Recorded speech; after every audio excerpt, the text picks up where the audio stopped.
Saludos y bienvenidos a Mangas Verdes. Aquí estamos, dispuestos como cada semana a contaros asuntos interesantes relacionados con todo lo verde, con la economía circular, con la energía renovable, con la biodiversidad, con el agua. Hoy miramos sobre todo el agua, tanto a su superficie como a sus profundidades. El agua corriente, el agua de los ríos, el agua del mar. Bueno, vamos a hablar de agua a lo largo de este programa. Mangas Verdes, en marcha gracias a Cygnus, reciclando neumáticos en pantallas acústicas, suelos de seguridad y parques infantiles, balsas de almacenamiento, mezclas bituminosas y muchos más usos. Descúbrelos en cygnus.es. Y hoy, en la realización técnica de este programa, con Paco Minayo, en nombre de la redacción, el saludo de Pedro Pablo May.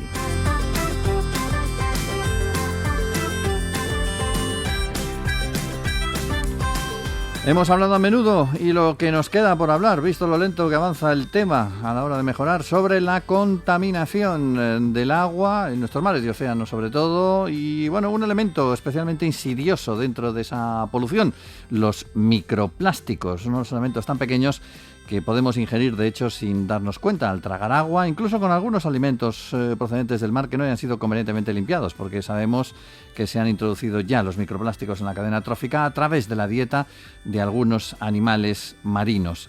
Bueno, pues hoy toca plantear soluciones y vamos a hablar de una de ellas con Captoplastic, una empresa que, como su nombre indica pues busca captar, recolectar, recoger todos esos plásticos con una tecnología novedosa. Tenemos en el programa a su directora general, que es Raquel Parra, y bueno, ella nos va a explicar precisamente en qué consiste esta tecnología. Raquel, saludos, bienvenida al programa. Hola, muchas gracias. Bueno, por hacer un poco de historia, Captoplastic nace a partir de una spin-off de la Universidad Autónoma de Madrid, ¿no? ¿Cómo se desarrolla? Exacto. El concepto de la tecnología se desarrolla en el 18, dentro de la Facultad de Ciencias de la Universidad Autónoma de Madrid, y en el 19 se solicita la primera patente. A finales del 19 comenzamos un fondo de inversión, Viable Capital, se pone en contacto con la universidad para que esta patente pues pase a la empresa y llegue a la sociedad, ¿no? Y bueno, tras el COVID, ya a mediados del 2020 es cuando se constituye Captoplastic. Ajá. Bueno, vuestra aportación a la hora de trabajar contra los microplásticos es una tecnología concreta que se traduce en un aparato que se llama Captolab, que puede cosechar, por así decir, esos microplásticos del agua. ¿Cómo lo hace? Sí, nosotros tenemos dos líneas de negocio. Una es la de captura de los microplásticos de cualquier corriente acuosa y otra es la del control de los microplásticos, ¿no? Porque no solamente tenemos que ser capaces de retirarlos, sino tener un control sobre ellos, capaces de medirlos, ¿no? Entonces, dentro de la línea de control, para ser capaces de medir estos microplásticos, hemos desarrollado un método de control propio, específico, patentado por la compañía, y con este método de control comenzamos a trabajar y hemos acabado automatizando todo el proceso, y este es el Captolab. Es un equipo automático en donde cualquier persona puede introducir 1 litro de cualquier agua, que es una de las ventajas del método, que no necesitamos agua limpia, puede ser agua de cualquier corriente. Seguir unas instrucciones y obtener la cantidad de microplásticos que hay en miligramos por litro. Uh-huh. ¿Dónde habéis testado el aparato? ¿Qué pruebas habéis hecho?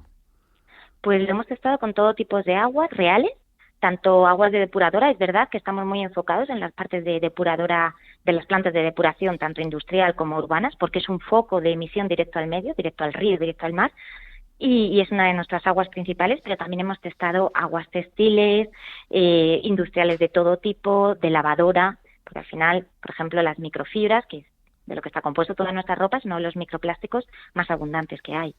Sí, de hecho, en las depuradoras a lo largo de estos últimos años, ha habido esa queja precisamente, de manera específica, ¿no? Que no estaban preparadas muchas de ellas para algunos de los contaminantes que aparecen, uno de ellos precisamente esos microplásticos. ¿Lo tenéis diseñado, el Captolab, para trabajar allí con redes de agua, con empresas? No sé si también a nivel particular.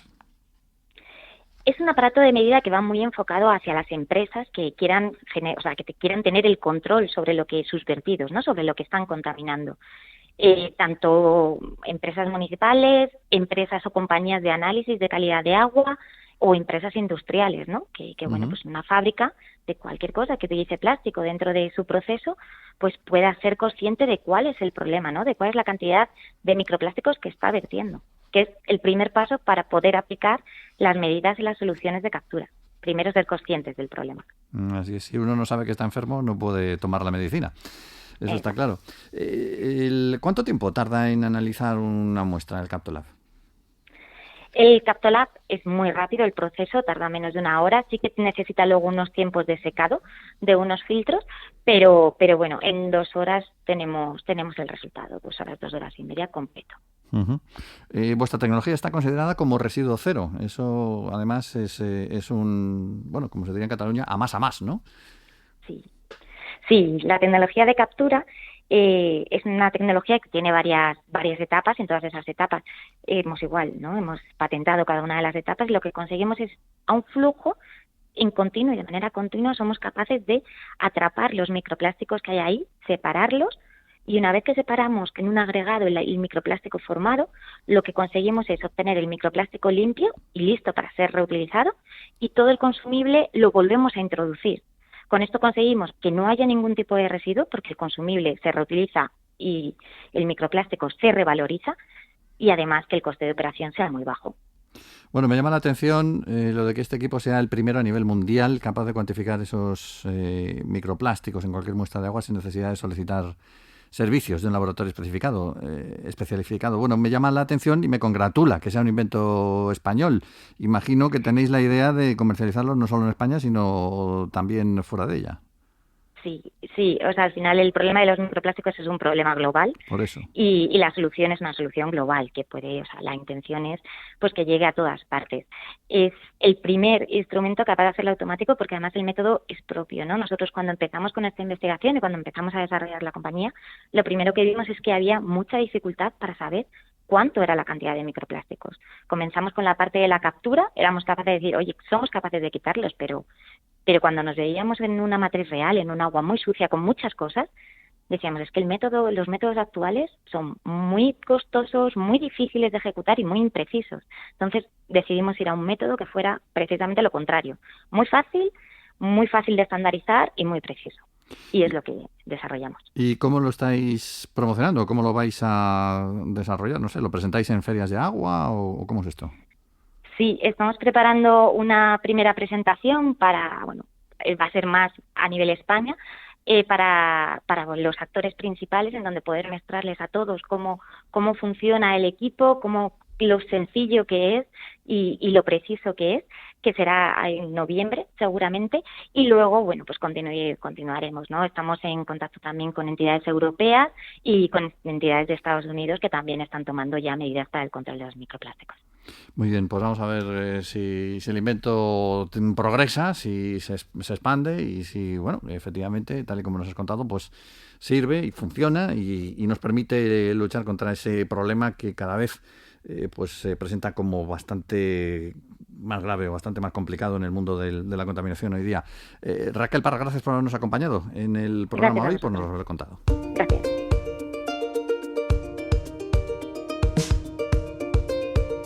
Mangas Verdes, respira hondo.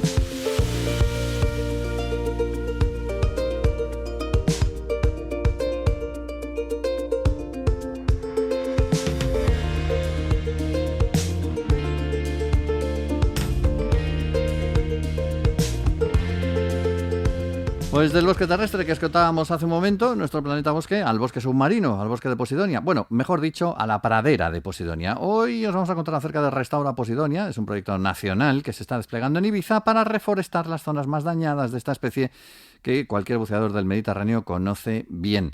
Aunque para los que no hayan tenido la oportunidad de coger la botella de aire y disfrutar de los fondos marinos, pues les pueda sonar algo lejana, la pradera de Posidonia es fundamental, absolutamente fundamental para la supervivencia de numerosas especies submarinas, para garantizar también la calidad del agua marina, incluso para actuar como sumidero de CO2.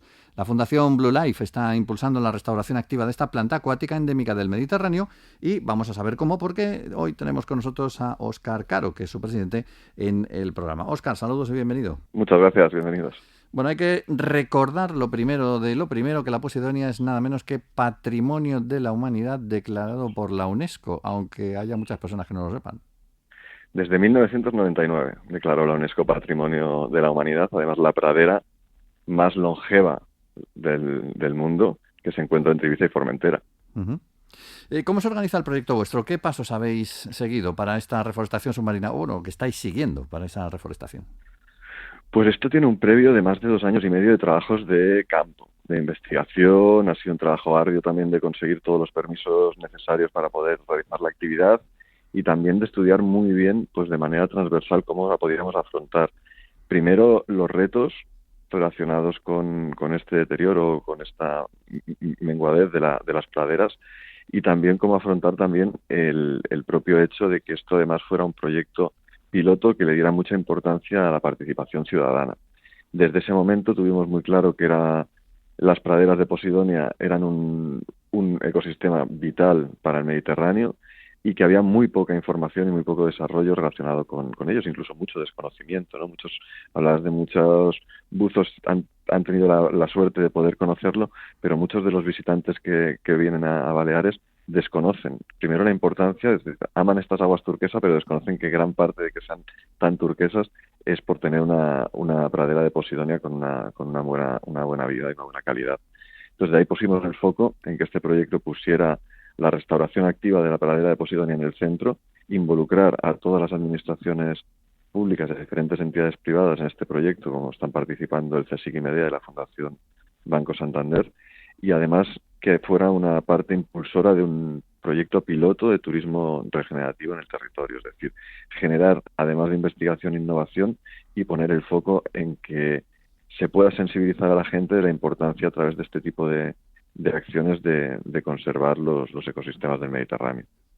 ¿Cómo se deteriora la pradera de Posidonia? ¿Cuáles son las actividades que la degradan?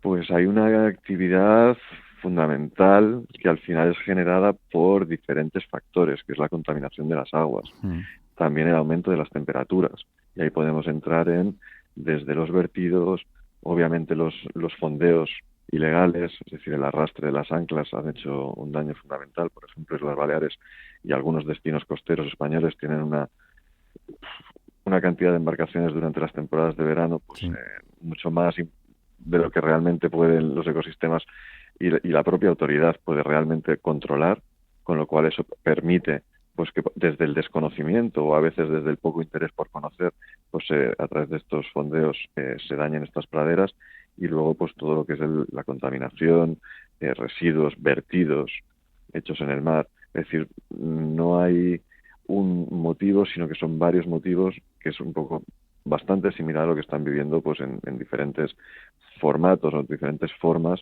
la biodiversidad marina en el territorio nacional.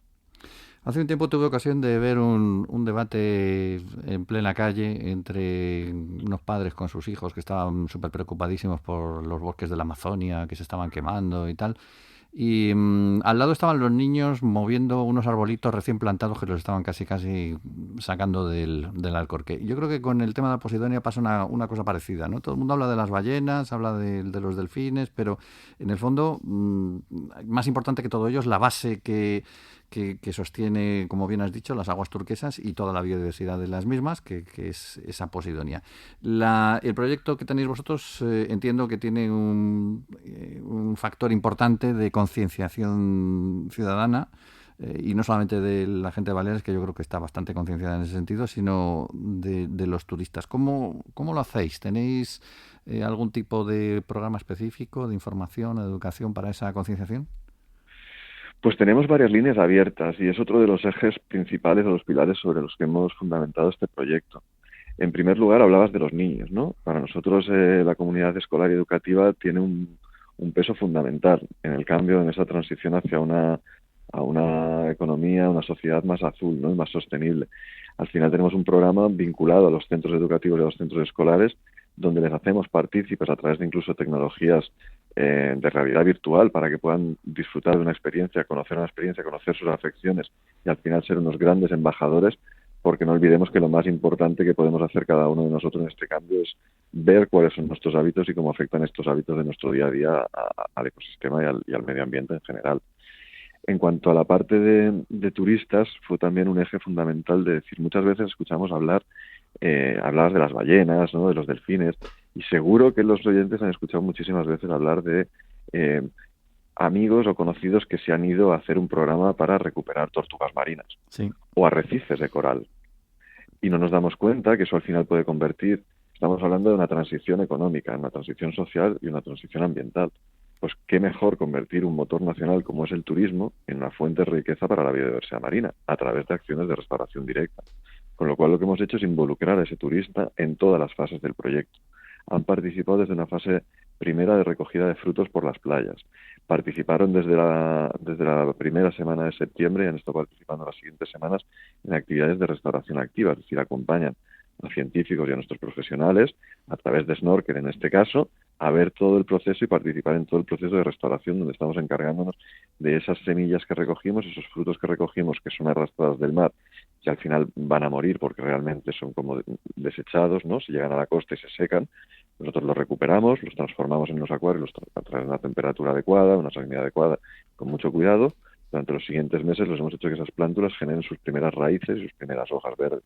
Y esas primeras plántulas son las que, con esos científicos y los turistas, están ahora una a una trasplantando, y así hasta más de 1.200 en esta primera fase, a la pradera de Posidonia para restaurar aquellas zonas donde hemos comprobado que el impacto humano ha afectado, y eso que llamamos una zona de mata muerta. Es decir, estamos recuperando una zona que realmente es afectada, porque también es importante recalcar que solo se recuperan zonas que han sido afectadas donde se ha demostrado que anteriormente había vida. Uh-huh. Hay que decir que esto es como plantar un árbol también, porque claro, las plántulas se colocan, pero tarda su tiempo en crecer. Así es, estamos hablando de un proceso en la naturaleza que podría estar en torno a unos 3-5 centímetros de crecimiento anualmente una vez se han trasplantado, y estamos hablando de que para que esa plántula pueda generar una pradera en el estado en el que estaba antes de que tuviera esa degradación, pueden pasar décadas, incluso siglos.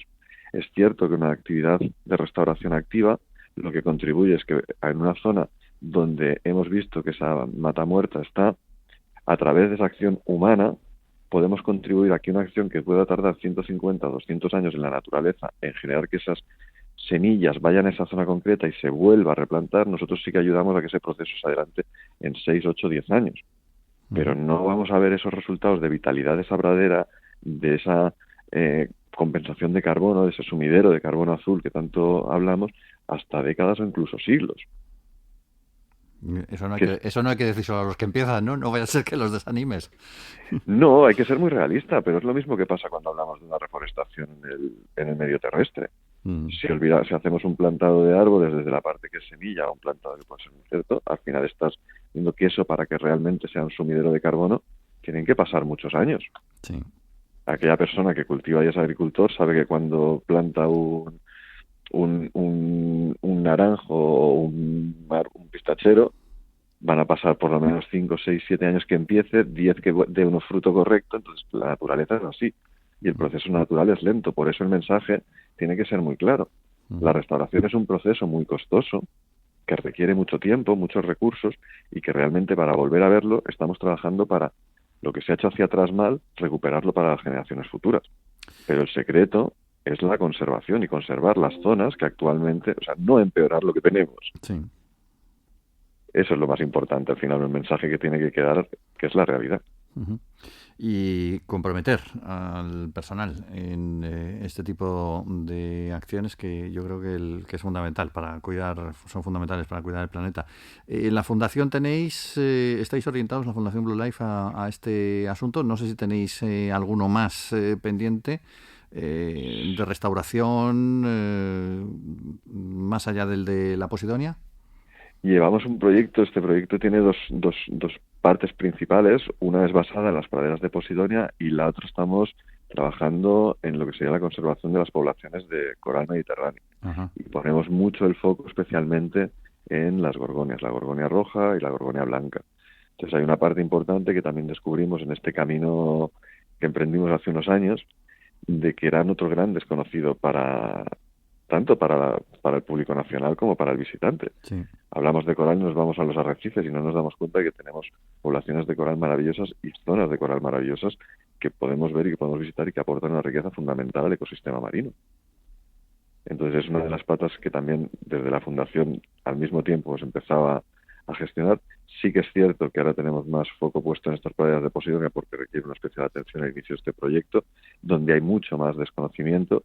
Y sí que la parte del coral pues requiere un equipo de profesionales, una participación ciudadana, donde ya tienen que tener un nivel cierto para poder bajar unas inversiones de más de 30 metros, ¿no? Y lo que ponemos mucho el foco en esa parte es en cómo catalogamos nuevas poblaciones no inventariadas en el Mediterráneo para poder trabajar con las administraciones públicas o los gestores del entorno natural en la protección adecuada de esas especies. La verdad es que es el problema que siempre ha tenido el mar, que claro, como está todo por debajo, si no te metes, no lo ves. ¿Qué te parece la idea esta de proteger, de incluir, aumentar el número de zonas protegidas dentro de la red Natura a nivel marino?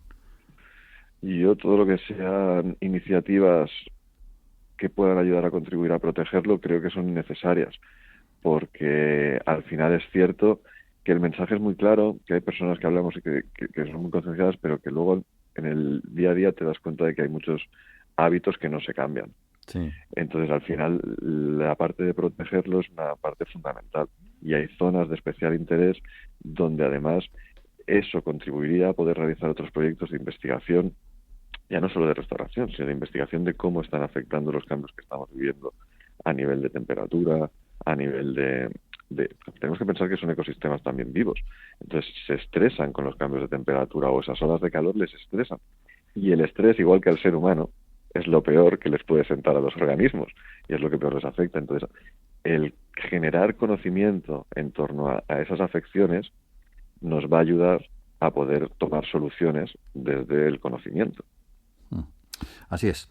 La parte que nos toque de conciencia y divulgación, pues la contamos desde aquí, desde el programa. Óscar, gracias por habernos acompañado hoy y ojalá que vaya muy bien el proyecto y que, bueno, los dos, el de la Posidonia y el de las Gorgonias, y que, bueno, el día de mañana podamos hablar de una recuperación real, efectiva de la zona. Muchísimas gracias a vosotros por dar voz y apoyar este tipo de iniciativas. Y animaros a que vengáis a visitarnos y a participar en una de estas experiencias de restauración que seguro os va a ayudar a vivir el Mediterráneo de una manera muy especial.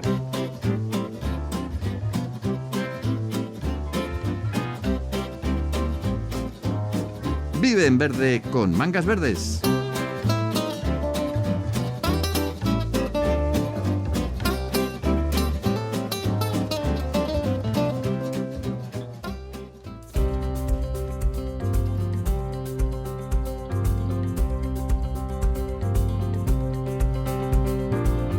Os recordamos que estamos en plena Semana Europea de la Movilidad. Combina y muévete. Es el lema empleado este año para apoyar esta semana que se celebra en principio hasta el viernes que viene, el Día Sin Coche, con la eficiencia energética como principal objetivo para la edición de este año.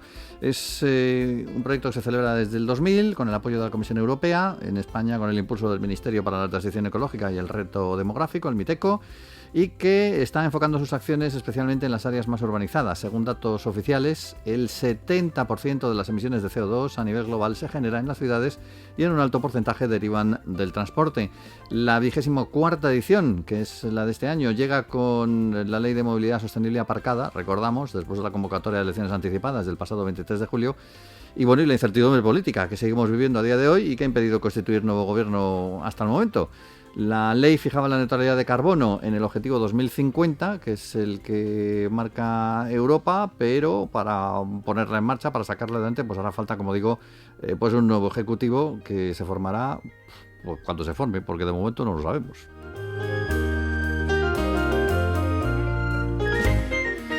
El secretario general de la Organización Meteorológica Mundial, Petri Talas, ha lanzado un llamamiento a las personas, sobre todo de generaciones más jóvenes, que sienten esa llamada ecoansiedad por el cambio climático, que se ha convertido en una afección pues muy extendida entre la gente joven. Ha recordado Talas que los efectos de este cambio se pueden mitigar, que se está trabajando con ello, y ha dicho textualmente: a los jóvenes que actualmente sienten pánico les transmito el mensaje de que no vamos hacia el fin del mundo, ni de la humanidad, ni de la biosfera. Tenemos un porvenir por delante, eso sí, con varias escalas de gris, según este experto finlandés, que ha dicho que si se logra alcanzar el objetivo del Acuerdo de París, pues se podría decir que el futuro es gris claro. Aún se verán impactos negativos, pero si seguimos como hasta ahora, pues se subirá a los 2,8 grados, los efectos serán más negativos, pero bueno, que eso no significa el fin del mundo, como hay por ahí más de uno diciendo ¡ay, que se nos quema todo, que se nos va todo al garete! Bueno, no es eso, hay que ir trabajando por el medio ambiente, Hay que ir poniendo cada día el granito de arena, pero sin caer en desesperanza ni en desesperaciones. Hay que recordar que el jefe de la Agencia Meteorológica de las Naciones Unidas, que el año que viene, por cierto, cambia porque termina su mandato y lo va a dirigir la argentina Celeste Saulo, ha subrayado que existen herramientas suficientes en nuestras manos para mitigar el cambio climático y que se están poniendo en marcha, como el desarrollo y el mayor uso de las energías renovables, los cambios en las dietas y, bueno, otros que están ahora mismo en marcha. En 2022, en todo caso, hubo un incremento, según él, del 1% en las emisiones de gases de efecto invernadero, y este año la tendencia se ha reducido 0,3% en lo que va de año. Así que paciencia y barajar.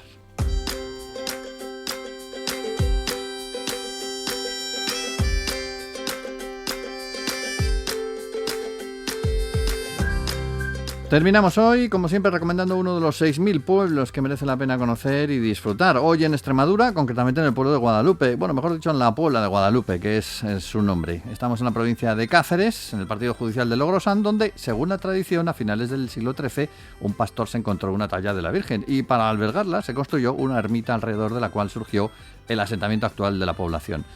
Tan famosa se hizo esta Virgen que, aunque hoy todo el mundo sabe que Santiago es el patrón de España, pues resulta que hay mucha gente que se ha olvidado de esa fama que tuvo en su momento la Virgen de Guadalupe y que ostenta, de acuerdo con la tradición católica, el título de Reina de las Españas, o sea, de la península, de la España de la península ibérica y las Españas del resto del mundo que en aquella época había. Por ejemplo, en México, nuestros oyentes mexicanos lo pueden saber bien, pues la Virgen de Guadalupe es lo más de lo más.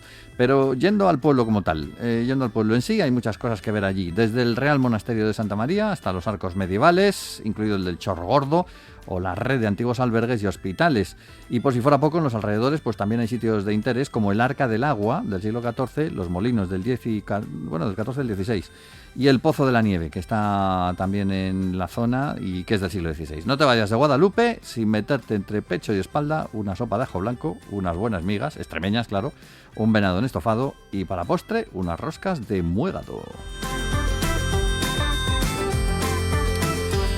Cada semana visitamos uno de nuestros pueblos en España, de los que merece la pena conocerse, que son prácticamente todos. Mangas Verdes está en marcha gracias a Signus, utilizando material de reciclados del neumático en lugar de recursos naturales. Descúbrelo en signus.es. Nos vamos hoy con el control de sonido de Paco Minayo y en nombre de todo el equipo de la plataforma medioambiental de la Agencia EFE, el saludo de Pedro Paloma y feliz y verde semana.